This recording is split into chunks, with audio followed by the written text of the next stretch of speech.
You need your customers to trust you. It's essential to running a long-term successful business. Theoretically, as AT just pointed out to us, building trust involves that balance between the two elements, cognitive trust and associative trust. So we've heard also about how well or not financial institutions are doing at building trust. And from a cognitive trust perspective, the competence piece, generally speaking, Australians believe that their banks are competent. But on the associative trust piece, that's a very different story, particularly for really large organisations. So, to get a deeper understanding about what it takes to build associative trust, and even more specific to that, what kind of products and services can you offer to your customers to build associative trust? We've commissioned KPMG to co-create a thought leadership paper on trust in banking. This report will utilise all of the current work that KPMG have been doing on trust in the financial sector more generally, and will give some really clear insights on the types of products and services that your customers are looking for that will build associative trust. KPMG have conducted a national research study interviewing over 1,000 Australians from different walks of life. And today, we're really excited to share the initial insights of that survey and the work that they've done. The findings from this report will assist you and Cuscal in thinking about what future services that you're looking to offer to your customers and grow your business. So Amanda Hicks from KPMG is now going to share these initial insights with you.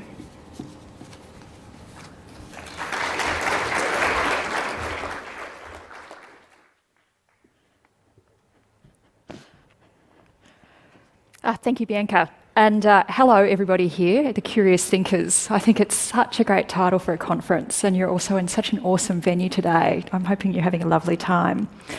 As Bianca mentioned, we recently conducted a study among 1,000 Australians, and they were a great mix. So we spoke to those who bank with the Big Four, we spoke to those who bank with smaller banks, regional banks, we spoke to those who had chosen to bank with only one institution, those who have now chosen to bank with many, from the 18-year-olds to the 80-year-olds, from those now capital cities to those now regional markets. So the idea was to speak to a really representative mix of customers. And interestingly, when I show you the results today, we're going to find that most of the attitudes are pretty consistent across all of those cohorts. And the crux of our research and what we're really looking at is this: what do consumers think of banking, trust, and particularly in light of the future that's coming in open banking? And today what I want to do is show you 4 key highlights from the research. And the research highlights are really there to show you what the opportunities are in the market ahead, but also the risks. Now, some of them you're probably aware of, but I think it's a great background to the next 2 days as we start to think about where the consumer mindset is. All right. Let's look at Insight 1. So let's talk about trust in the banking sector today. Now, I know that you're all facing into the reality that right at this point in time, Australians have a reduced level of trust in their financial institutions. While some brands certainly publicly suffered more in the media during the Royal Commission, I think overall what we know the media did was made consumers in Australia today hyper-aware of the reputational issues within the banking industry and also hyper-aware of their own relationship with their own banking institution and how that operated. And whether you are high profile or not in that media, I'm sure your organisation now has reputational trust much higher on its agenda than it ever has before. I mean, I've been working in consumer insights for many years, more years than I care to acknowledge, and I've never heard trust become such a top of mind topic from board and CEO level down. And I think we all know in this industry that we have to rebuild associative trust with Australian banking customers. And the big question is, how are we all going to do this? But firstly, what we wanted to know is what are the actions at the moment that could significantly undermine consumer trust in banks? So not only what are we building, but what do we have to be careful of the risks? And when we ask Australian consumers about this, their responses are shown here, and those in the red circle are the biggest negative drivers. So we can see that for quite a significant number of Australian consumers, in fact 1 in 2, they say that their trust in banking institutions is really strongly impacted when they think that banks are putting profit before people. Now that's obvious, I think, given the Royal Commission, that was the outtake, that when they feel that their profit is overriding customer interests is when they feel a distinct decline in their trust level. But even more, actually 57% said that their trust in their banking institutions is strongly impacted when they're unexpectedly charged a fee or a fee is unclear. So it's that key transactional moment, that moment of truth in a relationship between customer and bank that can undermine trust. And I think importantly for us here today, and in the context of what I'm going to be talking about throughout the next 3 insights, is that 55% of Australian consumers said that a significant driver of decline in trust for them is data privacy and data breaches. So that has a really strong negative impact on them. And that in fact makes data and how we're handling data a bigger trust issue to consumers right at this moment than customer service, frustrating application processes, indecipherable fees and charges and terms and conditions. So I know we're all tending to focus on our great CX initiatives into the future to try and make banking better, easier, more customer-centric, but we also have to make sure for our consumers, but behind the scenes, our data governance, our data systems are absolutely spot on, because actually consumers care about that too.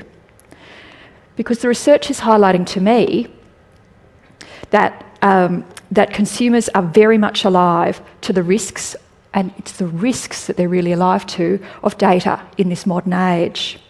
And this presents to all of us in this room a double-edged sword when we look to the new world of open banking, because data is going to be key, and on one hand it's going to give us all a huge opportunity, because many brands are going to be able to try and become highly valued entities trusted by consumers to hold their data private and secure. But on the other hand, as we reach forward and try and take hold of that reputational banner, we're going to have to be aware that consumer tolerance for data breaches is incredibly low, and getting it wrong could have severe reputational issues for a brand.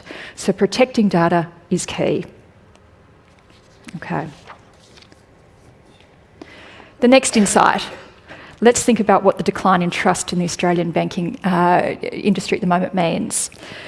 Well, when we asked consumers, 1 in 7, 14% of customers say that right now they're considering changing their main financial banking institution. And they're planning to do it within the next couple of years.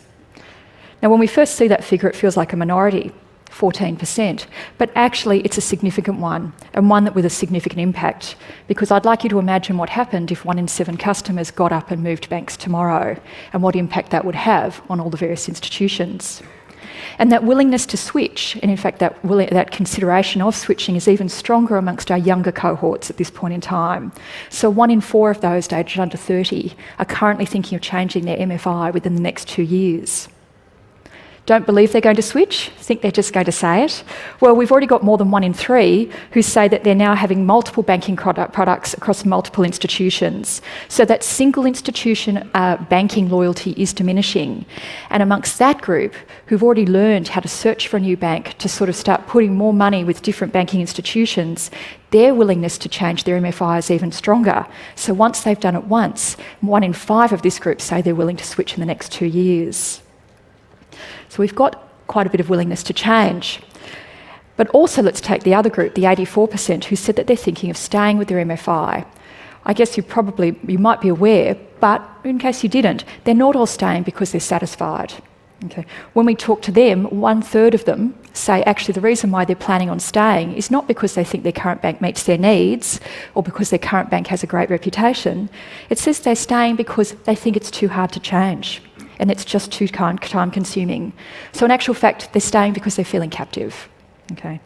So the research is pointing to this, that in this world where we've got diminishing trust, even though we think we've got lots of stickiness with consumers with regards to their main bank, actually at the moment we've got a sizable group of people who are starting to spread their finances across multiple institutions. We've got a sizable minority who are considering changing their main MFI, and we've got quite a big number of people who don't think they're going to change, but only because they're feeling captive, and if things got a little easier, then they'd probably consider going. Now, these groups, all of whom will probably make up quite a reasonable proportion of the Australian banking market, will be looking for a product that's appealing and a banking partner that is appealing and trustworthy. And I think that this proportion of Australian consumers in the near future is probably only going to grow. Those younger generations are coming through quickly, the ones that have less loyalty to start with and are willing to change more quickly. Once we find somebody switches or tries to take on a new banking institution, we see that then their behaviour changes, that they're willing to take it on again. So as we see more of that kind of multiple banking institution coming, it will start to steamroll. And of course, open banking is going to shift the dial for those people who are starting to feel captive. So again, what we can see in the new world ahead is strong opportunity for those institutions who can build or hold a strong level of a reputational trust and offer those appealing products and services in this new world, the ones that will differentiate and build associative trust.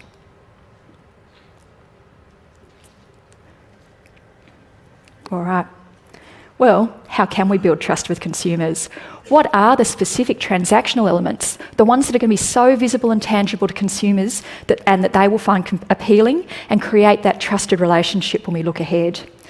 Well, what we did with Cuscal is we put together 19 possible services or products that could happen in the world of open banking and asked consumers how much each of these would impact their level of trust in banking institutions. And the options we gave ranged from the broad to the specific. So the broad in the sense of data security or education, but the specific in terms of things like single payments apps, tailored product pricing, proactive fee warnings. So we gave quite a broad range. And what does the research show? Well, as an industry, I think in this room here today, everyone is really aware of actually what's coming for consumers, and it's going to be quite exciting, the amount of benefits that the new world of banking is going to deliver to them. But our results show, of course, and to me this isn't a surprise, consumers are just not really on this journey with us as yet. You know, they're way behind in terms of understanding the benefits.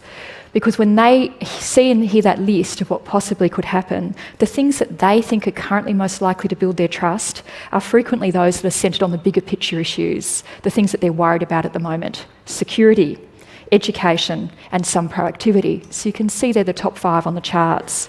The consumers said the things most likely to build trust are knowing that their data is protected to the highest level, proactively being warned when there's a fee or charge coming out of their account, better education about how their information is stored and shared, and being informed by their bank about how their data is being used to benefit themselves, and proactively warning them about direct debits.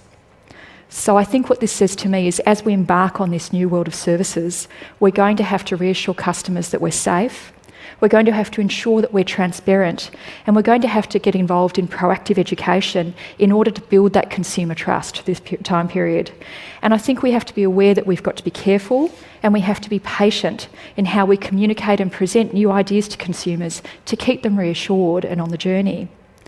But I also think when I saw this chart, there was something great in it, and that is that consumers are in fact open to understanding how their data can be used as a benefit, so that there is this openness in them. They're not just thinking of data as risk only, but they're looking to understand how it could benefit them as well. And again, I think that's the opportunity for everyone here. All right.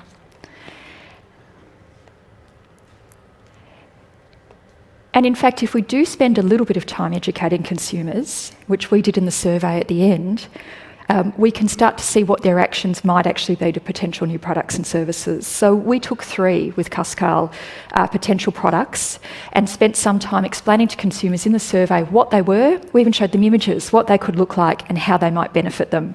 And the 3 services we chose to explain to consumers were the idea of consent management dashboards, financial wellbeing dashboards, and digital ID.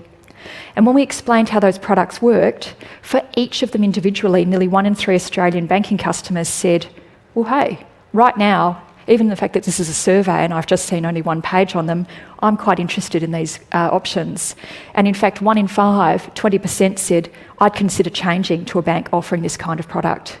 So 1 in 5 already is starting to be open once we educate at that, even this early level. So I think we'll see, and it really highlights to us the opportunity here for a quality first mover into the space, one who can grow awareness of the product, do it in a really trustworthy way, and offer the benefits and explain those benefits to the mainstream banking market. But also importantly for us, when we explain these services, 1 in 2 of the consumers said a bank that offered this kind of product would actually become more trustworthy as an organisation. So you can see that actually this is a key to associative trust if we do it well. So initially, right at this point in time, if we talk to consumers about what might happen in open banking, they're sort of worried about security and education and how and the way you will use those to gain their trust. But what we can see is that these sort of services should be able to differentiate trusted banking reputations, and also there should be clear proof points that help build associative trust. As long as we sort of explain them well, I think you'll see that they'll be quite useful. And so this moment in time when we're looking at banking reputations being not in point of crisis but certainly feeling dented, there's a good clear pathway for us forward when we start to become more customer centric and we start to use the changes ahead to benefit consumers. All right, so what? We all know in this room the CDR is going to enable consumers. It's going to let them be in greater control. They're going to be able to choose who they want to trust with their data and who they're going to trust with their financial well-being to a much greater extent. But that's what we know, because in this room we are way ahead in our thinking compared to the consumer on the street. I mean, the Big Four are going to go live in only February. It's coming pretty quickly, but the consumers themselves are going to need time and they're going to need education to adjust to this new landscape.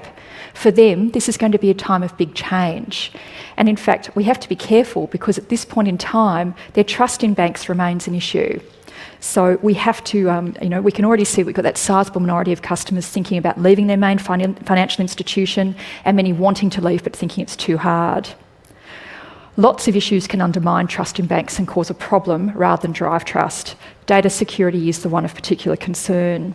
So obviously we're going to have the strongest security in place, and I think we have to acknowledge it's got to happen across the industry because the reputational damage that occurs to one bank will probably pollute everybody. But in addition, I think apart from just thinking about the security and the data privacy issues and our data governance, we have to think about how we're going to talk about open banking and talk about data to customers to make them feel comfortable. We have to bring them on that journey. We have to constantly be aware of what they're worried about, even as we start to explain to them benefits of what can happen. But really positively, I think for us, it's not going to be just only a hard slog. The consumers tell us that if we can protect their data at the highest level, if we can be transparent, educate them, then this is how we're going to build trust.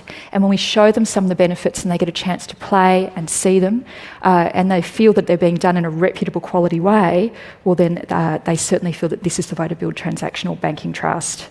So, if done well, and the services and products you deliver in the future really manifest in a quality manner, then instead of data being a potential reputational risk, it's actually going to have the potential to elevate you in a differentiated way and as trustworthy partners of your customers. There you go.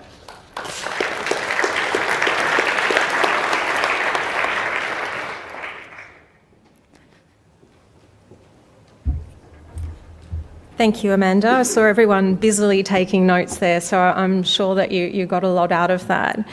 If your organisational focus is to build trust with your customers, these insights provide really clear direction on what you should be considering in shaping both your operational roadmaps as well as product roadmaps.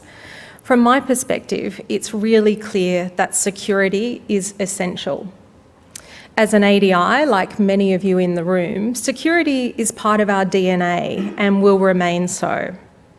As we move to a much more heightened digital and data economy, and particularly with the introduction of the consumer data right, the volume of data being transferred and consumed, as well as the value of that data, is growing exponentially. So the continued focus on security has to remain, if not be heightened. Future products and services that Cuscal is developing are being informed by these insights. And what we're really looking to do is to develop digital and data products that will enable you to build on the trust that you have built with your customers in a digital way. Our clients pride themselves on putting their customers first. Cuscal's focus is on enabling you to build on the trusted relationships that you've developed in a really digital way. delivering leading-edge digital and data products in a really secure environment. So thank you again, Amanda, for sharing these initial insights. We'll be sharing a little bit more with you tomorrow on the product development work that we're doing in open banking. And please look out for the full report that we'll be issuing in relation to this study in the coming weeks. Thank you.